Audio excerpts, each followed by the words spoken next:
ভূ রাজনীতির ফাঁদে বাংলাদেশ, এই আলোচনাটি আমরা অনেক দিন ধরেই দেখছি। সম্প্রতি আবারও আমরা ট্রাম্পের বিশেষ দূত সার্জিও গোরের সফরের পর এইটি আরও বেশি আলোচনা হচ্ছে। তার বেশ কয়েকটি বৈঠকের পরে এটি আলোচনা হচ্ছে। বিশেষ করে আমি আপনার কাছে জানতে চাই, আপা, এই ফাঁদটা আপনি কেমন দেখছেন? ভূ রাজনীতির ফাঁদটা আসলে আমাদের জন্য কতখানি, আমরা এর থেকে উত্তরণ কিভাবে সম্ভব? ফাঁদ ফাঁদ বলা তো হ্যাঁ, ফাঁদই বলা যায়। কিন্তু আমাদের বাংলায় একটা কথা আছে না, গ্রাম দেশে খুব ব্যবহার করে, মানকে চিপায় পড়া। মানে এমন একটা জায়গা আপনি চমৎকার বলছেন পৌঁছান, আপাজি। হ্যাঁ, যে ওখান থেকে এদিকেও যেতে পারছেন না, ওদিকেও যেতে পারছেন না। এটাই বাংলাদেশের অবস্থা এখন হয়েছে। বাংলাদেশের ফরেন পলিসির আপনার ডিরেকশন প্রথম থেকেই আপনার এলোমেলো। মানে ফরেন পলিসি কিন্তু একটা কন্টিনিউশন থাকতে হয়, রেজিম চেঞ্জ হোক। আমি বলছি একটা এস্টাবলিশ কান্ট্রিতে, ধরেন ইন্ডিয়াতে, তাদের কিন্তু আপনার ওই ফরেন পলিসিটা রেজিম চেঞ্জ হলেও বেসিক আপনার ওরিয়েন্টেশনটা একই থাকে। বাংলাদেশে আপনার বহুদিন যাবত আমাদের ইন্ডিয়া সেন্ট্রিক যে আপনার ফরেন পলিসিটা ছিল, এখনও আছে টু সাম এক্সটেন্ট। কিন্তু অন্য জায়গায় যে সমস্ত আপনার ফরেন পলিসির ডাইভার্সিফিকেশন যেটাকে বলে, আপনার যখন রিজিওনালিজমটা আপনার বায়োল্যাটারালের জায়গায় রিজিওনালিজম, মাল্টিল্যাটারালিজমের যে সমস্ত স্টেপগুলি অন্যান্য দেশরা নেওয়া শুরু করলো, আমরা কিন্তু সেটা করি নাই। আমাদের দেখেন আপনারা, আমাদের মেম্বারশিপ সার্ক তো এখন বলিবেন না, বিমস্টেক, এটা কোনো তেমন কিছু আমাদের জন্য বেনিফিট বয়ে নিয়ে আসতেছে না। ওটা একটা মানে একটা কাজের একটা অর্গানাইজেশন, দ্যাটস অল। কিন্তু আমাদের বেনিফিট সেরকম তো সেখান থেকে আসছে না। আমরা আসিয়ানের সদস্য হওয়ার জন্য চেষ্টা করি নাই কোনো দিন, এখন চেষ্টা করা হচ্ছে, কিন্তু খুবই ডিফিকাল্ট এখন আসিয়ানে ঢোকা। কারণ আসিয়ান এখন ক্রমান্বয়ে আপনার ধাপে ধাপে এমন জায়গায় গিয়ে পৌঁছেছে যে আপনাদের আমরা যদি ঢুকতে চাই, সেখানে একটা আনইভেন মানে মানে স্তর হিসেবে আমরা একই পর্যায়ে যেতে পারবো না।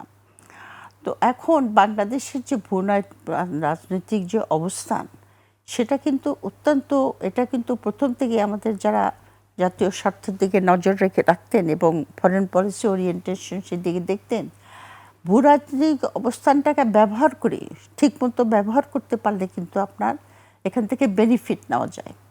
কিন্তু আমাদের মেইন সমস্যাটা যেটা হয়েছে, foreign policy is the extension of the domestic policy. আমাদের নিজেদের দেশের ভিতরেই তো আমরা নিজেদেরকে সেভাবে রাষ্ট্র গঠন, জাতি গঠন সেভাবে করতে পারি নাই।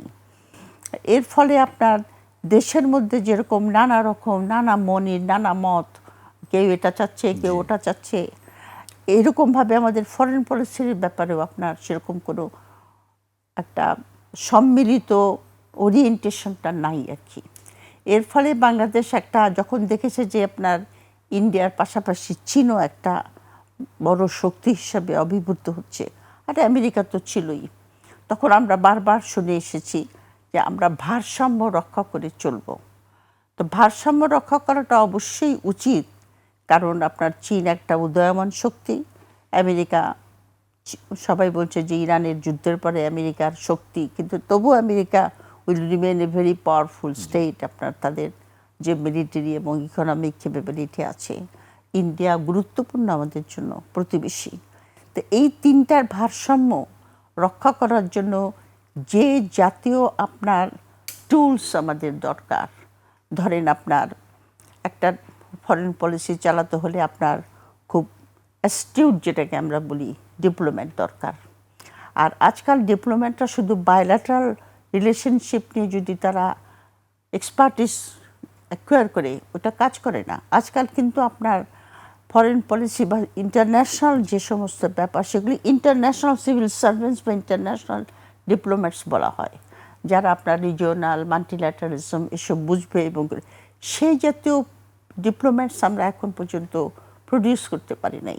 অন দি কন্ট্রারি, এগুলি কিন্তু সম্মিলিত। বাংলা কিউআর, যেখানে নগদ পেমেন্ট সেখানে। সারা দেশে 10 লাখেরও বেশি মার্চেন্টে নগদে পেমেন্ট করুন খুব সহজে। আমি ব্যাপারটা বলার আগে যেটা বলতে চাচ্ছি, যে ন্যাশনাল পাওয়ারের যে সমস্ত এলিমেন্টসগুলি থাকে, যেরকম আপনার একটা খুব দক্ষ জনগোষ্ঠীর দরকার হয়, এডুকেটেড এবং হেলথের ব্যাপারটাও আছে, একটা দক্ষ জনগোষ্ঠী, একটা ডেমোক্রেটিক গভর্নমেন্ট যেখানে আপনার সিদ্ধান্তগুলি জনগণের অ্যাসপিরেশনগুলিকে রিফ্লেক্ট করবে, সেটা দরকার হয়। আপনার ইকোনমিক স্ট্রেংথ দরকার হয়। আপনি ইকোনমিক্যালি ডিপেন্ডেন্ট হবেন আর একটা যে কোনো শক্তির কাছে আপনার নতজানি থাকতে হয়।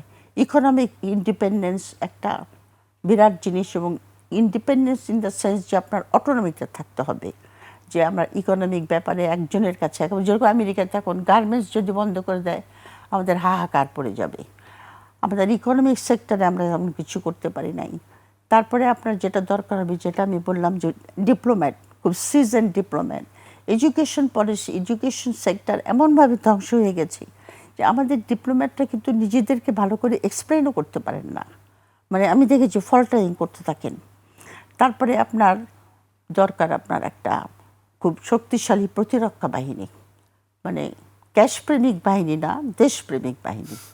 ক্যাশপ্রেমিক বাহিনী না, হ্যাঁ, লোকে বলে, আমি জানি না, লোকে বলে যে ক্যাশপ্রেমিক চাই না, আমরা দেশপ্রেমিক আর্মি চাই। এরকম একটা স্ট্রং প্রতিরক্ষা বাহিনীর দরকার আর কি। আপনি তাকিয়ে দেখেন এখানে কোনো ন্যাশনাল পাওয়ারের এলিমেন্টসগুলি সবগুলি কিন্তু নড়বড়ে। সেই নড়বড়ে জায়গা থেকে এই তিনটা শক্তিকে মোকাবেলা করা, ভারসাম্য করা, এটা আপনার মুখের কথা নয়।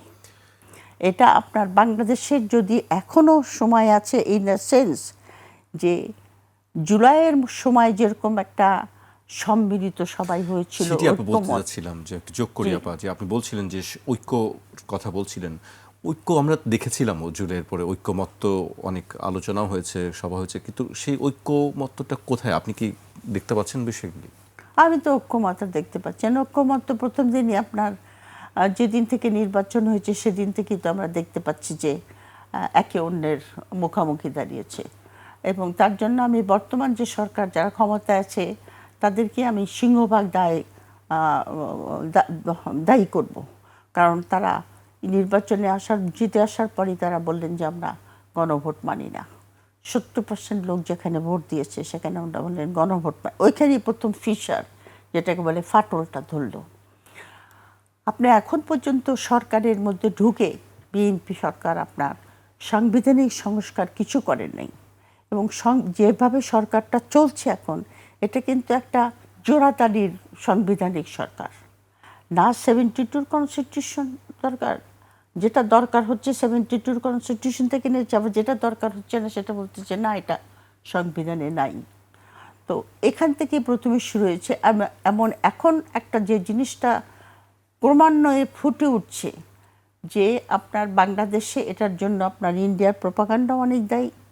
যেরকম এখন তারা তসলিমা নাসরিনকে নিয়ে আসছে কলকাতায়, এবং শুনলাম যে কথা বলছেন আমরা দেখছি, জি, উনি ওখানে আপনার যখন এয়ারপোর্টে নেমেছেন আপনার লাল শাড়ি পরে, তারপরে উনি মাথায় মা দুর্গার মতো টিপ দিয়ে যখন নেমেছেন তখন তাকে উলুধ্বনি দিয়ে নিয়ে আসা হয়েছে। কেন এনেছেন আপনার হিন্দু মুসলমান একটা যে অলরেডি আপনার যে গণ্ডগোলটা আছে ওয়েস্ট বেঙ্গলে সেটাকে চাগিয়ে দেওয়ার জন্য।